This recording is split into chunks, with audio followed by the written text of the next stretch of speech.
কেমন আছো বন্ধুরা? আশা করি সবাই ভালো আছো। আজ আমরা শুনে নেব গৌতম বুদ্ধের জীবন বদলে দেওয়া একটি ছোট গল্প। তো চলুন শুরু করা যাক। আমরা ছিলাম গরিব ভিক্ষু, যাদের ঘরবাড়ির দরকার ছিল, কিন্তু ঘরবাড়ি তোলার মতো লোক নিয়োগ করার সামর্থ্য আমাদের ছিল না। জিনিসপত্র ছিল অনেক ব্যয়বহুল, তাই আমাকে শিখতে হয়েছিল কিভাবে নির্মাণ করতে হয়, কিভাবে ফাউন্ডেশন দিতে হয়, কংক্রিট ও ইট কিভাবে বিছাতে হয়, কিভাবে ছাদ দিতে হয়, কিভাবে পাইপ লাইন বসাতে হয়, সব কিছু। গৃহী জীবনে আমি ছিলাম তাত্ত্বিক পদার্থবিদ এবং এক হাই স্কুলের শিক্ষক। হাতের কাজ করার অভ্যাস আমার ছিল না, কিন্তু কয়েক বছর পরে আমি মিস্ত্রির কাজে বেশ দক্ষ হয়ে উঠলাম। আমার লোকজন তখন বলতো বিবিসি। শুরুর দিকে আমার সময়টা এমনই কঠিন ছিল। ইট বিছানোটা সহজ মনে হতে পারে, একদলা মশলা নিচে দিয়ে ইটের এক কোনায় একটা বাড়ি, আর এক কোনায় এক বাড়ি, ব্যাস। যখন আমি ইট বিছানো শুরু করলাম, এক কোনায় বাড়ি দিয়ে সমান করার চেষ্টা করলাম, আরেক কোণা উঁচু হয়ে উঠে গেল,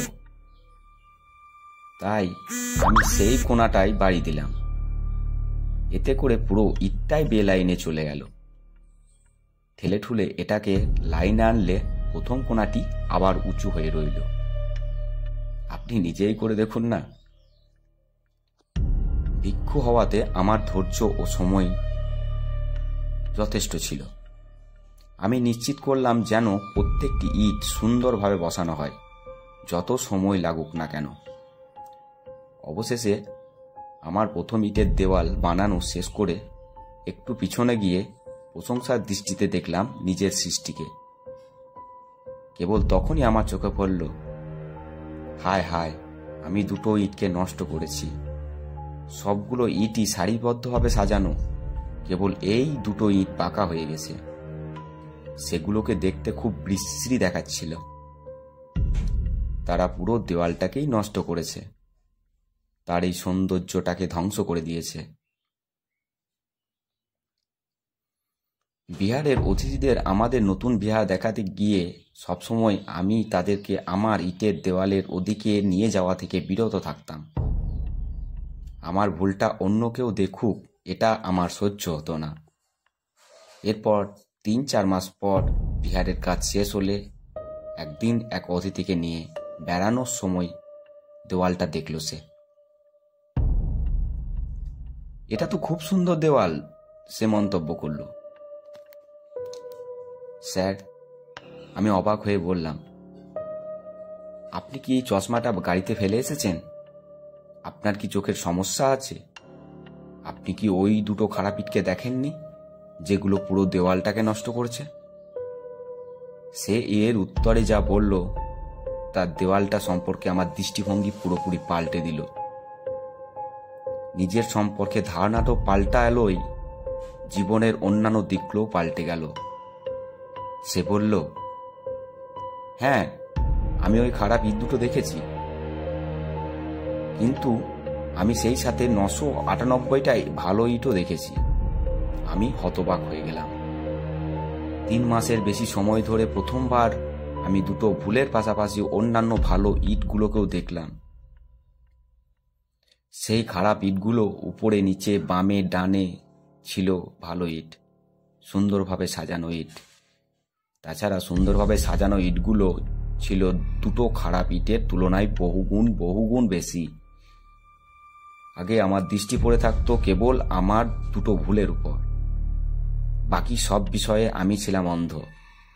অবশ্যই আমি দেওয়ালের দিকে তাকাতে পারতাম না, অন্য কাউকে তা দেখাতে কুণ্ঠিত ছিলাম। এজন্যই আমি দেওয়ালটাকে ধ্বংস করে দিতে চেয়েছিলাম। এখন আমি ভালো ইটগুলো দেখতে পেয়েছি। দেওয়ালটা এখন আর অতটা খারাপ দেখাচ্ছে না। এটা ছিল সেই অতিথির কথায় একটা সুন্দর ইটের দেওয়াল। দেওয়ালটা এখনো সেখানে আছে, কিন্তু 20 বছর পরে আমি এখন ভুলে গেছি সেই দুটো খাড়া ইট দেওয়ালটার কোন জায়গায় আছে। আক্ষরিক অর্থেই এখন আর আমি সেই ভুলগুলোকে দেখি না। কত লোক তাদের সম্পর্ক শেষ করে দেয় অথবা বিবাহ বিচ্ছেদ করে, কারণ তারা শুধুমাত্র তাদের সঙ্গীর দুটো খারাপ ইটকেই দেখে। আমাদের মধ্যে কতজন হতাশ হয়ে পড়ি, এমনকি আত্মহত্যার কথাও ভাবি, কারণ আমরা আমাদের মাঝে কেবল দুটো খারাপ ইটকেই দেখি। সত্যি কথা হচ্ছে, দোষগুলোর উপরে নিচে বামে ডানে অনেক অনেক ভালো ইট সাজানো আছে, কিন্তু মাঝে মাঝে আমরা সেগুলিকে দেখি না। তার বদলে প্রতিবার আমাদের দৃষ্টি নিবদ্ধ হয় ভুলগুলোর উপর। আমরা দেখি কেবল ভুলগুলো, ভাবি কেবল সেগুলোরই কথা, তাই আমরা সেগুলোকে ধ্বংস করতে চাই। আর দুঃখের কথা যে মাঝে মাঝে আমরা সত্যিই এভাবে খুব সুন্দর সুন্দর দেওয়ালকে ধ্বংস করে দিই। আমাদের সবারই দুটো খারাপ ইট আছে, কিন্তু সুন্দর সাজানো ইট আছে খারাপগুলোর চেয়ে অনেক অনেক বেশি। যখন আমরা এভাবে দেখি তখন কোনো কিছু আর অতটা খারাপ বলে মনে হয় না। এতে করে আমরা আমাদের ত্রুটি দেখেও ভুল দেখেও নিজেদেরকে মেনে নিয়ে শান্তিতে থাকি। শুধু নিজেদের দিয়েই নয়, সঙ্গীদের সাথে থাকাটাও তখন আমরা উপভোগ করি।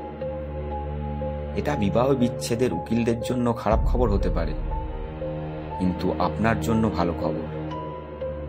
আমি এই গল্পটা অনেকবার বলেছি। একবার এক মিস্ত্রি আমার কাছে তাদের একটা পেশাগত গোপনীয় তথ্য কথা জানালো।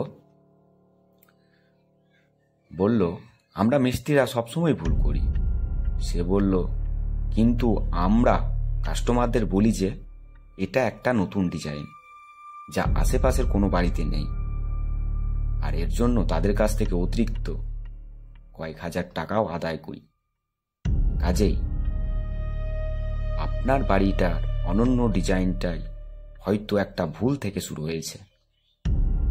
একইভাবে যেটাকে আপনি আপনার ভুল বা আপনার সঙ্গীর ভুল বা সাধারণভাবে জীবনের ভুল হিসেবে ভাবছেন, সেটা হয়তো অনন্য বৈশিষ্ট্য হয়ে উঠতে পারে, আপনার সময়কে গুরুত্বপূর্ণ তুলতে পারে, যখন আপনি শুধুমাত্র তাদেরকে দেখা বন্ধ করবেন। ভালো থাকবেন।